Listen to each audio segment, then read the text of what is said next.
विलिनीकरणाची घाई कशाला? नवीन कॅप्टन नेमले ते बघतील. छगन भुजबळांच्या राष्ट्रवादीच्या विलिनीकरणांवर भाष्य. अजित पवार यांच्या निधनानंतर राष्ट्रवादी काँग्रेसच्या विलिनीकरणाबाबतच्या चर्चांना वेग आलेला आहे. राष्ट्रवादी काँग्रेस शरदचंद्र पवार पक्षातील काही नेत्यांच्या मते 12 फेब्रुवारी रोजी अजित पवार विलिनीकरणाबाबत अधिकृत घोषणा करणार होते. मात्र त्यांच्या आकस्मिक निधनामुळे राज्यातील राजकीय समीकरणे पूर्णपणे बदललेली असून आता या विलिनीकरणाचे पुढे काय होणार, असा प्रश्न उपस्थित केला जातो आहे. राष्ट्रवादी काँग्रेस अजित पवार गटाचे प्रदेशाध्यक्ष सुनील तटकरे यांनी विलिनीकरणासंदर्भात कोणताही प्रस्ताव आलेला नाही, हा प्रस्ताव आल्यानंतर त्यावर चर्चा केली जाईल असे म्हटलं आहे. आता राष्ट्रवादीच्या विलिनीकरणाच्या चर्चांवर राज्याचे अन्न, नागरी पुरवठा आणि ग्राहक संरक्षण मंत्री छगन भुजबळ यांनी भाष्य केले. छगन भुजबळ म्हणाले की रोज विलिनीकरणाची काय चर्चा आहे. विलिनीकरण करायचे तर आजही करता येईल आणि 1 महिन्याने देखील करता येईल आणि त्यात घाई करण्याचे कारण काय. सुनेत्राताई आता उपमुख्यमंत्री म्हणून बसलेले आहेत. राष्ट्रीय अध्यक्ष म्हणून आम्ही त्यांची निवड करतो आहोत आणि दोन्ही बाजूच्या लोकांकडून चर्चा होईल. मात्र घाई का करत आहात? आधी ठरलं आहे हे म्हणण्यात अर्थ नाही. आता नवीन कॅप्टन आलेले आहेत, त्यांना ठरवू द्या.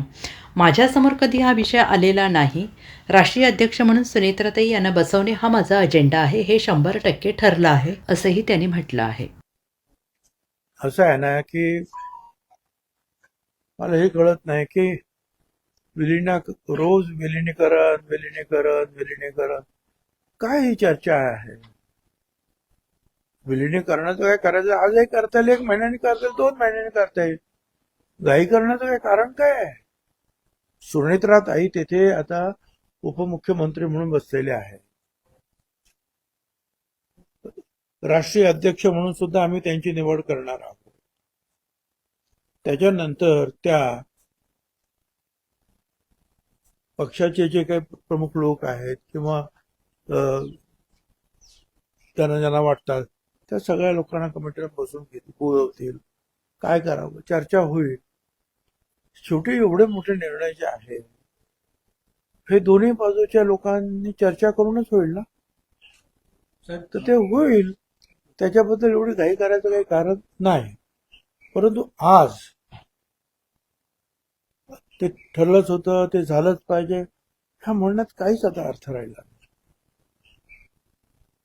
नवीन तिथे कॅप्टन आलेले आहेत, काय त्यांना बसू द्या, त्यांना काम करू द्या, त्यांना समजून घेऊ द्या, नंतर बघतील ते काय करायचं ते. आज आमच्या समोर हा विषय खरोखरच नाही.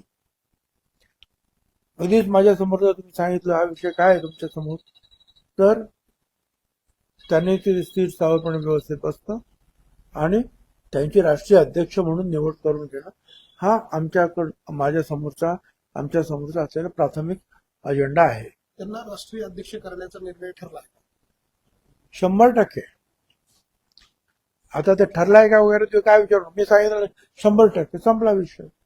साहेब, आपल्या पक्षातलेच काही आमदार जे आहेत ते त्यांचं मत व्यक्त करताय की विलिनीकरण झालं पाहिजे, अशी खूप आमदारांची इच्छा आहे. असं हे मोगमपणे काही बोलण्यात काही अर्थ नाही आहे. आणि आता आपण कॅप्टन नेमलेले आहेत ना, आपण ते विचार करतील ना, बसलेत ना ते काय हे, आणि मग बघतील काय करायचं ते. आमदारांची सुद्धा मिटिंग घेतील. आणि मग सध्या जे आहे हा म्हणतो म्हणून तो म्हणतो, तो म्हणतो म्हणून तो म्हणतो, एवढी घाई काय आहे एवढ्या सगळ्याची? म्हणजे 3-4 दिवसाने आधी हे केलं काय, आमचा शपथविधी घेतला तर फार घाई केली. पहिल्या दिवसापासून मर्जर चालू आहे. ही घाई नाही आहे. आणि रोज तेच बातमी जर थांबूया आता आपण. कारण झिरवाळ असतील, खोसकर असतील, हे दिल्लीमध्ये गेले त्यावेळी चर्चेनं पुन्हा एकदा आता दिल्लीमध्ये काय त्यांना कोणते काय मोदींना भेटायला गेले का अमित भाईंना भेटायला, मला काय माहिती नाही. दिल्लीला कशाला गेले? त्यांचं काहीतरी डिपार्टमेंटचं काय काम असेल, मला काय कल्पना. तुम्ही जशी भूमिका मांडताय तसं तटकरे आणि प्रफुल्ल पटेल म्हणतायत की आम्ही हीच भूमिका मांडतोय आणि त्याच्याचमुळे आम्हाला टार्गेट केलं जात आहे काही जणांकडून. असं आहे ना की पक्ष म्हटल्यानंतर काय, संघटना म्हणजे काय, जे काही त्या संघटनेचे सदस्य आहेत, कमिटीचे सदस्य आहेत, हे सगळे मिळून संघटना तयार होते, पक्ष तयार होतो. पक्ष म्हणजे काय फक्त बोर्ड आहे का? पक्ष म्हणजे फक्त ऑफिस आहे का? तर तिथे काम करणारे कार्यकर्ते, कार्यकर्त्यांचा संच म्हणजे पक्ष आहे ना, म्हणजे संघटना आहे ना. मग ते सगळे बसून विचार करतील. Bureau report SPN Marathi.